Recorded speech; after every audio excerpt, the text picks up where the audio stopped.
সাকিব ভাই, মানে ঘটনা হইল যে তাহলে কি আপনারা মনে করতেছেন যে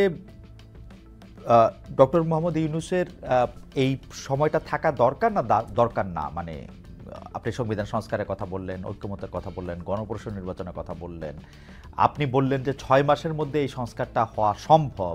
এই 6 মাসের মধ্যে কি এই সংস্কারটা হবে পার্লামেন্টের মধ্যে, মানে নতুন নির্বাচিত সরকার এসে করবে, নাকি ডক্টর ইউনূসই করবে? এটা যতদিন লাগলো, এবং এই সংস্কার এবং ঐক্যমত্য আমি যা দেখি আর কি, এইটা অনেক দিনের মধ্যে আসলে সম্ভব না, মানে 6 মাসের মধ্যে আসলে সম্ভব না। 6 মাসের মধ্যে সম্ভব না, কারণ আপনি দেখেছেন যে প্রধান বিরোধী দল বলবো কিনা, মানে প্রধান যে রাজনৈতিক দল এখন আছে বিএনপি, তারা অনেকগুলি সংস্কারের ব্যাপারে আসলে একমত না, এবং অনেকগুলি বিষয়ে তাদের ভিন্ন মত আছে, আবার তারা সংস্কারের বিপক্ষেও না। তো সেই ক্ষেত্রে কি একটি নির্বাচিত দল এসে এই সংস্কারগুলি করবে, নাকি ডক্টর মোহাম্মদ ইউনূস যেভাবে রাষ্ট্র চালাচ্ছেন সেভাবে তিনি রাষ্ট্র চালিয়ে যাবেন, এর মধ্যে থেকে তিনি সংস্কার করবেন, নির্বাচনের জন্য দেশ এবং দল রেডি হবে, তারপর করবে? আপনি কোনটি আকাঙ্ক্ষা করছেন? না দেখুন, এখানে আমি শুরুতেই বলেছি যে যেসব বিষয়ে ঐক্যমত্য তৈরি হবে, অর্থাৎ বিএনপির কথা তুললেন আপনি, পরে বিএনপি সহ সকল রাজনৈতিক দল, শ্রেণী পেশা, স্টেক হোল্ডাররা, তারা যেসব প্রশ্নে ঐক্যমত্য হবে সেটাই তো জাতীয় সনদ হচ্ছে। কাজেই সেই জাতীয় সনদ বাস্তবায়ন করার প্রশ্ন আছে। যেসব বিষয়ে দ্বিমত আছে সেগুলো তো জনগণের কাছে যেতে হবে। রাজনৈতিক দলগুলো তাদের নিজ নিজ প্রস্তাবের জায়গা থেকে তুলবেন।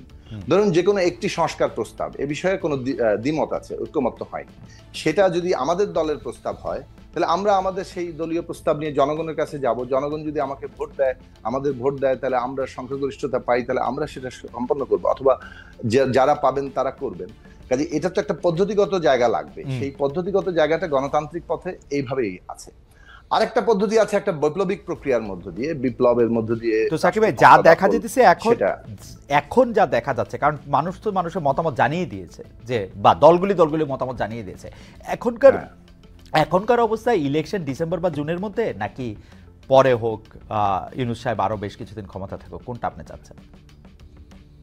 না, আমরা যেটা দেখছি যে এখন পর্যন্ত অন্তর্বর্তী সরকার ডিসেম্বর থেকে জুনের মধ্যেই নির্বাচন করার ব্যাপারে তাদের ঘোষণায় অটল আছেন। এখন কে কি চাচ্ছে সেটা তো চাওয়ার ব্যাপার, সেটা তো সেই চাওয়ার পরিপ্রেক্ষিতে কোনো বদল আসলে তখন মতামত দেব। কিন্তু প্রশ্নটা হচ্ছে যে সংস্কার প্রক্রিয়া কি এর মধ্যে করা সম্ভব? আমরা মনে করি যে সম্ভব। এইভাবে যে আগেই বলছি যে 3 মাস সময় নিয়েছেন ঐক্যমত্য কমিশন, ইতিমধ্যে তারা আলোচনা করছেন বিভিন্ন রাজনৈতিক দলের সাথে, আরো হয়তো বসবেন, এমনকি রাজনৈতিক দলগুলো বাইল্যাটারাল ট্রাইল্যাটারাল আলোচনা করবে, এবং সেসব আলোচনা আনঅফিশিয়ালি হচ্ছে, অফিশিয়ালিও হতে হবে। সেই আলোচনাগুলোর মধ্য থেকে আমরা হয়তো একটা ওই যে কমন মিনিমাম যে ঐক্যমত্য হচ্ছে সেটা হবে জাতীয় সনদ। যেখানে দ্বিমত থেকে যাচ্ছে সেগুলো জনগণের কাছে যাবে। ফলে জাতীয় সনদের মধ্যেও আমি দুটো ভাগ করছি। একটা হচ্ছে যে যেটা সংবিধান প্রশ্ন, সেটার ব্যাপারে আমাদের ঐক্যমত্য তৈরি হবে, অঙ্গীকার তৈরি হবে, এবং আগামী 6 মাসের মধ্যে সংসদে এটা করা হবে, অর্থাৎ সংসদ নির্বাচনের পরে। কেন এটা সম্ভব? কেননা সমস্ত প্রিপারেটরি কাজগুলো কিন্তু আপনার এই বক্তব্যটা আমি পুরোপুরি বুঝতে পারছি। তার মানে আপনি বলতে চাইছেন যে আপনি যেটা বলছেন যে 6 মাসের মধ্যে হবে না, মানে প্রিপারেটরি কাজগুলো কিন্তু সব সম্পন্ন করা হয়ে গেছে কমিশনের মাধ্যমে, এবং এগুলো রাজনৈতিক দলগুলোর দিক থেকেও প্রস্তাব আকারে আগেই ছিল। আপনি যদি সংসদ দিয়ে না করেন, তাহলে তো এটা আপনি নির্বাহী আদেশে করবেন, এটা তো একটা মাত্র সিগনেচার দূরে। এবং আপনি যেগুলি বলছেন, যেগুলি ব্যাপারে কারো কোনো দ্বিমত নাই, এরকম 2-4টাও আছে কারো কোনো দ্বিমত নাই, তো সেগুলিতে একটা সিগনেচার দিয়ে দিলে হলো। এটাতে 1 মাসও লাগার কথা না আসলে, কারণ এগুলিতে আসলে কাঠামোগত কোনো পরিবর্তন করতে হবে না। এই সাংবিধানিক পরিবর্তনে কাঠামোগত কোনো পরিবর্তন নাই, যেগুলির ব্যাপারে ঐক্যমত্য আছে। কাঠামোগত স্ট্রাকচারাল পরিবর্তন আনতে হবে। কারণ আমি দেখলাম যে আসলে সংসদের আইন বা বিল নিয়ে আন্ডারস্ট্যান্ডিং এ মানে এক একজনের এক এক রকম আছে। যেমন কেউ মনে করেন যে 70 অনুচ্ছেদ কাজে লাগাতে হবে, শুধু অর্থ বিলের ক্ষেত্রে 70 অনুচ্ছেদ কাজে লাগবে না। এখন সরকারি সব বিলই যে অর্থ বিল, এইটাও তো একটা মানে বোঝার ব্যাপার আছে অনেকের, তাই না? মানে আমি আর সুনির্দিষ্ট করি, যেমন ধরুন আমরা যখন 31 দফা নিয়ে আলোচনা হচ্ছিল, আমাদের দলগত অবস্থান ছিল 70 অনুচ্ছেদ বাতিল করা হোক।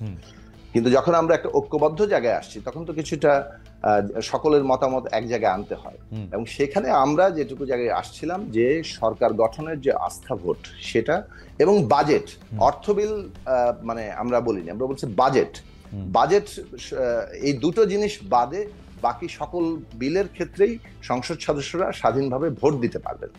এই যে জায়গা, এটার অনেক ফলাফল আছে, যে ধরুন এর ফলেও রাজনৈতিক দলগুলোর মধ্যে গণতন্ত্র চর্চার একটা গুরুত্বপূর্ণ অগ্রগতি ঘটবে। যেমন ধরুন প্রত্যেকটা বিলে যাতে তাদের নিজেদের দলীয় সদস্যরা ভোট দেন সেজন্য আগে থেকে বৈঠক করতে হবে, তাদের মতামত নিতে হবে, এই সব প্রশ্নগুলো যুক্ত। কাজেই ওই দিক থেকে ধরুন এই প্রশ্নগুলোই আলোচনার বিষয়। যে এখানে যেমন বিএনপির প্রস্তাবে 31 দফায় আছে যে 4টা বিষয় তারা বলেছেন। তারা বলেছেন সরকার গঠনে আস্থা ভোট, তারা বলেছেন বাজেট, তারা বলেছেন জাতীয় নিরাপত্তা এবং সংবিধান সংশোধন।